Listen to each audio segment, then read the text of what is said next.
यहाँ खड़ा हूँ अंधेरी ईस्ट पीवीआर में, और international institute of sports management की तरफ ये शो था। तो ये खचाखच 50% भरा हुआ पीवीआर ऑडिटोरियम सिर्फ स्पोर्ट्स पर्सनालिटीज़ के साथ। तो मैं तो ये कहूँगा कि जल्दी से जाके उनके रिव्यूज़ लीजिए। मेरे को तो मालूम है मेरी फिल्म क्या है और मैं क्या हूँ, और खुद के मुंह से इतना ही बोल सकता हूँ कि लगातार 5.5-6 साल की मेहनत का आज नतीजा है कि थिएटर में फिल्म दिखाई जा रही है, स्पोर्ट्स पर्सन्स को दिखाई जा रही है। यहाँ ग्रैंड मास्टर प्रवीण थिप्से साहब हैं, यहाँ राजू भावसार हैं जो captain of the Indian kabaddi team रहे हैं, ओलंपिक्स खेल चुके हैं। यहाँ अनिल बहल है, आइए अनिल बहल जो हैं वो बहुत बड़े स्पोर्ट्स कमेंटेटर हैं और उनका योगदान हमारी फिल्म में है।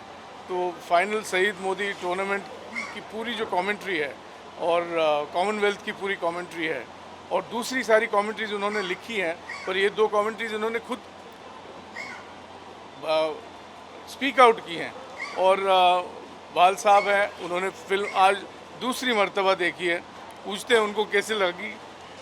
मैं बहुत ही इस फिल्म से इतना प्रसन्न हूँ, मुझे मतलब जितनी मेरी उम्मीद थी उससे भी कहीं ज़्यादा ये फिल्म मुझे पसंद आई है। और naturally film is always team work, तो एक इस टीम का जो बहुत ही महत्वपूर्ण हिस्सा है that is Mrs Deepa Bhatia, Amol's wife. Unfortunately she is not here, but in my opinion Amol and Deepa both have done a wonderful job.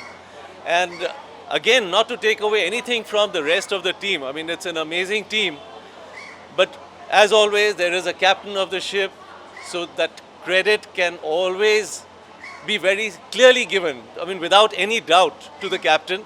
And here there are 2 captains, I mean in my opinion Amol and Deepa, both of them have combined to create this masterpiece, and I'm privileged, I'm really privileged to be part of this. See, honestly, you know, we live in a country where women को उतना sports के लिए push नहीं किया जाता, and I'm 100% sure जो एक line है मूवी में कि साइना को देख के बहुत सी लड़कियों ने स्पोर्ट्स खेलना चालू किया। एंड मैं आज भी ये मानता हूँ कि हम भले मेल एथलीट्स है, बट आज के टाइम पे अगर ओलंपिक्स, वर्ल्ड कप, जो चैम्पियनशिप में I think womens are doing and getting more medals than male athletes, you know. So I think it's a huge inspiration to all the womens out there कि वो actually वो mindset change करना बहुत ज़रूरी है। लड़कियां जो कर सकती हो, मैं आज भी ये मानता हूँ, मैं पहले से ये कहते आता हूँ हर इंटरव्यू में, जो लड़कियां कर सकते हो वो लड़के नहीं कर सकते। And after watching this, and special thanks to Amol Gupte sir, जो मूवी जो हिसाब से, जो प्रकार से उन्होंने स्क्रीन पे लेके आए, एंड साइना की जो स्टोरी बाहर आई है। मैं खुद कंट्री के लिए 7 साल खेला हूँ, इतने मेडल्स लेके आए हैं, इतना स्ट्रगल्स तो हम लोग रिलेट कर सकते हैं, क्या स्ट्रगल्स होता है स्पोर्ट्समैन की लाइफ में। बट मैं हमेशा एक चीज़ के लिए अपील करना चाहूँगा कि कभी भी स्पोर्ट्समैन का जो स्ट्रगल होता है ना, बहुत छुप जाता है, सिर्फ उसके मेडल्स के बाद वो उसके रंग लाती है। तो आई थिंक अगर हम ऐसे कुछ मैं हमेशा गवर्नमेंट से एक अपील करता हूँ कि जो एथलीट्स है ना, उनको प्रिपरेशन के पैसे दिया करो। क्या वो जीत के आएंगे उसके बाद में रिवॉर्ड्स देके मुझे नहीं लगता कि कुछ फ़ायदा होता है, क्योंकि रिवॉर्ड्स तो ऑलरेडी आ ही गए। बट वो प्रिपरेशन के अगर जिस दिन सारे एथलीट्स को जो गरीब घर से आते हैं, अगर उनको लोगों को अगर फैसिलिटीज़ मिलती रहेगी तो it will be great. So yes, huge congratulations to Saina and Parineeti Chopra for portraying the character so well. बहुत ही अच्छा लगा है बेसिकली, और मैं खुद एक स्पोर्ट्स पर्सन हूँ, तो I can totally relate with her journey, और क्या we sports person have to face, क्या चैलेंजेस आते हैं, कितना मेहनत होता है। और बेसिकली एक स्पोर्ट्स पर्सन के ऊपर एक बायोपिक बनती है और एक फीमेल स्पोर्ट्स पर्सन के ऊपर बनती है, तो और भी अच्छा लगता है, गर्व महसूस होता है। But in general the movie has turned out to be very nice, यानी जो जर्नी डिपिक्ट की है, इट्स वेरी नाइस।